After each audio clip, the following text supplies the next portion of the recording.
अस्सलाम वालेकुम students, welcome to channel सार मेडिकल लर्निंग। स्टूडेंट्स, आज हम फार्माकोलॉजिकल जो 10th क्लास का चैप्टर है 18 वो पढ़ रहे हैं। इससे पहले हमने 3 लेक्चर ले लिए हैं, चौथा लेक्चर है। चौथे लेक्चर के अंदर आज हमने देखना है कि जो एडिक्टिव ड्रग्स हैं वो कौन कौन सी हैं।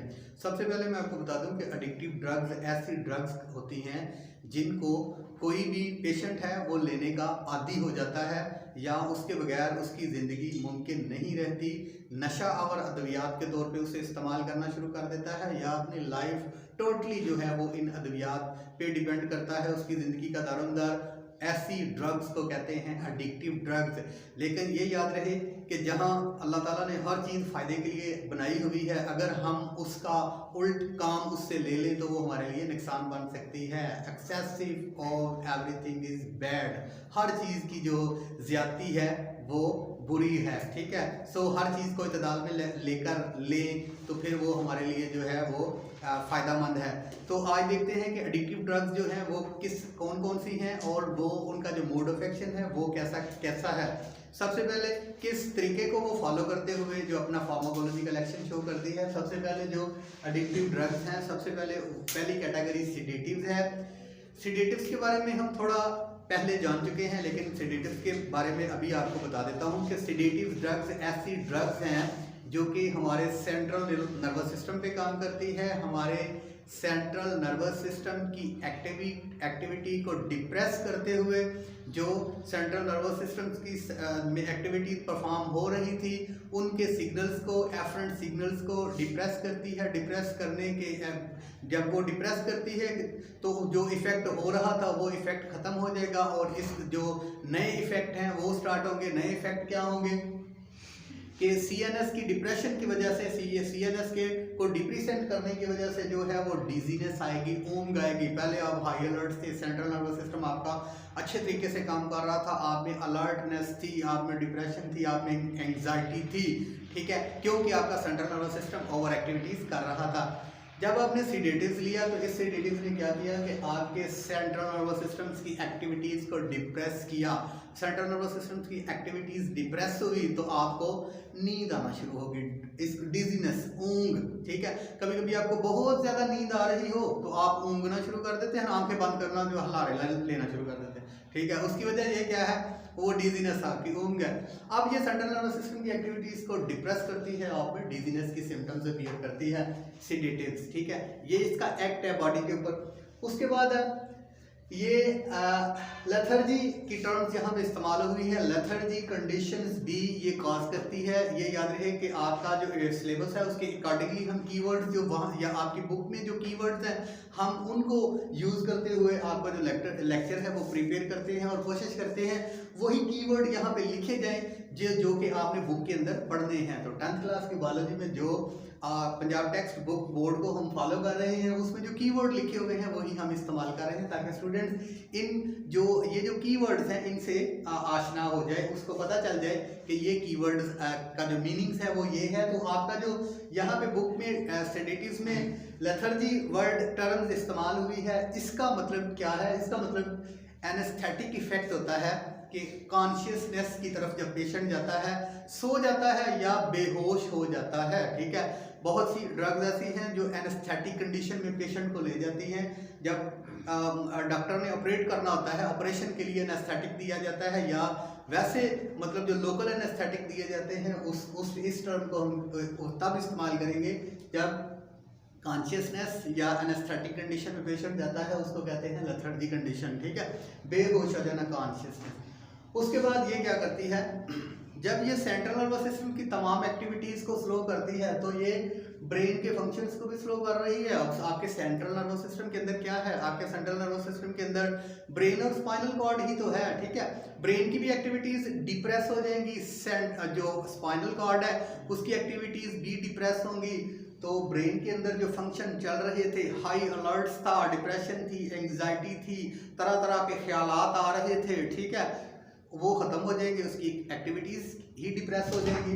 उसके बाद डिप्रेशन जो है इस सेंट्रल नर्वस सिस्टम की वजह से जो डिप्रेशन काज थी वो आपकी डिप्रेशन भी ख़त्म हो जाएगी। उसके बाद अगर सेडेटिव्स को बहुत ज़्यादा मकदार में लें तो इसकी जो सेडेटिव्स को बहुत ज़्यादा मकदार में जो लोग ले रहे होते हैं या जो ड्रग एडिक्टिव है, जो ड्रग को एडिक्ट कर रहे होते हैं, वो बहुत ज़्यादा देर तक ले रहे हों तो इसका जो साइड इफ़ेक्ट होता है उनके अंदर सुसाइडल थॉट्स आ जाती हैं, खुदकशी का रुझान उनके अंदर आ जाता है। बहुत से जो एडिक्टर हैं वो आप देखे होंगे कि बाद में सुसाइड कर लेते हैं। उसकी वजह ये है कि वो हालात का जो है वो मुकाबला उनका ब्रेन नहीं कर सकता, उस वजह से वो अपने आप को खुदकशी की तरफ ले जाते हैं। सो ये था इसका side effect. So students, sedatives आपके सिलेबस के अकॉर्डिंगली इतना ही। उसके बाद जो हमारे पास एडिक्टिव ड्रग है वो है नार्कोटिक्स।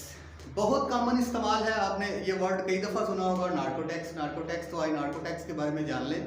ये किसका डेरिवेटिव है, ये कहाँ से लिया जाता है, ये भी हम पढ़ेंगे, और बॉडी में इसका जो इफ़ेक्ट है वो भी हम नार्कोटिक्स का इफ़ेक्ट पढ़ेंगे। सबसे पहले स्टूडेंट्स, मैंने सेडेटिव्स का बता दिया कि बड़ी अच्छी मेडिसिन है, एंटी साइकोटिक ड्रग के तौर पे इस्तेमाल हो रही है, डिप्रेशन एंग्जाइटी के अंदर इस्तेमाल हो रही है, लेकिन एडिक्टर जो हैं वो इसको इस्तेमाल कर रहे हैं अपने खुशी के लिए, अपने कामनेस के लिए, अपनी जो है वो रिलैक्सेशन देने के लिए। ऐसे ही नार्कोटिक्स भी एक ऐसी ड्रग है जो कि कुदरत का एक अतिया है उन पेशेंट्स के लिए जो इंतहाई तकलीफ़ के अंदर मुब्तला होते हैं। तो वहाँ पर जो ये जो नार्कोटिक्स है ये रहमत का फरिश्ता बन के उतरती है। तो सबसे पहले नार्कोटिक्स की जो एग्जांपल है मैं आपको बता दूं, पेन किलर जो है मोस्टली नार्कोटिक्स है, स्ट्रॉन्ग पेन किलर है। नार्कोटिक्स का जो फार्माकोलॉजिकल इफेक्ट है वो स्ट्रॉन्ग जो है पेन किलर है, बहुत अच्छा दर्द को दूर करने वाला जो ड्रग है वो कौन सा है, नार्कोटिक्स। नार्कोटिक्स की एग्जांपल पैरास्टामोल, एस्प्रिन, ये नार्कोटिक्स पेन किलर नार्कोटिक्स हैं। लो पोटेंटाइज ड्रग हैं पैरास्टामोल और एस्प्रिन, ठीक है, ये हाई पोटेंटाइज ड्रग्स नहीं है। इसकी जो हाई पोटेंटाइज डोज होती है वो जो है वो प्रिस्क्रिप्टिव ड्रग है, ये भी प्रिस्क्रिप्टिव ड्रग है, वो भी प्रिस्क्रिप्टिव ड्रग है, वो एक रजिस्टर्ड मेडिकल प्रैक्टिशनर्स की प्रिस्क्रिप्शन के बगैर आपको अवेलेबल नहीं होगी वो, क्योंकि वो एक तो नार्कोटिक्स है, दूसरा नंबर स्ट्रॉन्ग पेन किलर है। सो सबसे पहले तो ये पेन किलर है। उसके बाद यहाँ पे आपके जो अकॉर्डिंग टू जो आपका सिलेबस है उसके मुताबिक अकॉर्डिंग टू योर सिलेबस यहाँ पे दो टर्म्स इस्तेमाल हुई हैं। एक तो ये क्रॉनिक पेन को ख़त्म करता है, दूसरी टर्म यहाँ पे इस्तेमाल हुई है अक्यूट पेन। ये याद रहे कि क्रॉनिक और अक्यूट मेडिकल के अंदर आप पढ़ेंगे तो क्रॉनिक का मतलब होगा कि पुरानी, 2 माह से 6 माह से 7 माह से 1 साल से जो कंडीशन बॉडी की चल रही है वो क्रॉनिक डिजीज़ या क्रॉनिक पेन होगी। क्रॉनिक पेन की बात करें तो कैंसर्स की पेन क्रॉनिक पेन में शामिल होती है, ठीक है। इसको भी कोई भी पेन किलर ख़त्म नहीं करती, जबकि नार्कोटिक्स इसको भी रिड्यूस कर देती है। उसके बाद ये acute pain, narcotics acute pain के अंदर भी फार्माकोलॉजिकल इसका इफेक्ट है कि ये अक्यूट पेन, जिस तरह के आपको खुदा न खास्ता किसी हादसे के अंदर आपको कट लग गया, ठीक है, उसकी पेन को ख़त्म करना है आपने, ठीक है, स्टिचिंग कर दी, कट लग गया, तो भी जो है वो नार्कोटिक्स की मकदार या जो मेडिसिन है नार्कोटिक्स के डेरिवेटिव से बनी हुई हैं वो देने से पेन का एहसास ख़त्म हो जाएगा या कम हो जाएगा। या ऑपरेशन, डॉक्टर ने किसी सर्जरी की है, किसी वजह से सर्जरी की, और सर्जरी की जो पोस्ट ऑपरेटिव पेन है उसको दूर करने के लिए हम नार्कोटिक्स का इस्तेमाल करते हैं। सो स्टूडेंट्स, अब देखना है कि जो नार्कोटिक्स हैं इनकी ब्रांड कौन सी है, ये जो है ये कहाँ से डिराइव किए जाते हैं।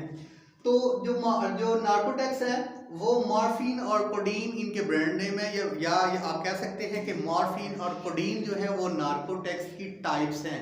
अब जो मॉर्फिन है और कोडीन है वो कहाँ से ली जाती है, ये याद रहे कि ये दोनों पॉपी प्लांट जो है ये आपका खसखस का पौधा, ठीक है, उससे डेरिवेटिव है, उसके ऊपर कट लगा के उसका रेजन या एक्सट्रैक्ट से जो है ना वो ऑब्टेन किया जाता है। मॉर्फिन और कोडीन जो है ओपियम के प्लांट से जो है वो ये जो मॉर्फिन है ये निकाली जाती है, कोडीन है या नार्कोटिक्स मेडिसिन ली जाती है। और ये याद रहे कि ये भी जो मॉर्फिन और कोडीन है ये भी सेंट्रल नर्वस सिस्टम को डिप्रेस करती है। सेंट्रल नर्वस सिस्टम के डिप्रेशन से जो हमें इसका रिजल्ट मिलता है वो पेन के एहसास को ख़त्म करती है। और जो इसको एडिक्टिव या एडिक्टर इस्तेमाल करते हैं इस एडिक्टिव ड्रग्स को, वो अपनी खुशी के लिए, आप वक्ती तौर पे रिलैक्स फील करने के लिए, कामनेस के लिए, या जो है वो इसको जो है एंग्जाइटी दूर करने के लिए, डिप्रेशन दूर करने के लिए इसका इस्तेमाल करते हैं, मिलाकर इसके आदी हो जाते हैं। सो जो हमारी 2 ड्रग्स हैं वो इंशाल्लाह नेक्स्ट चैप्टर में पढ़ेंगे। बहुत शुक्रिया। अस्सलाम वालेकुम।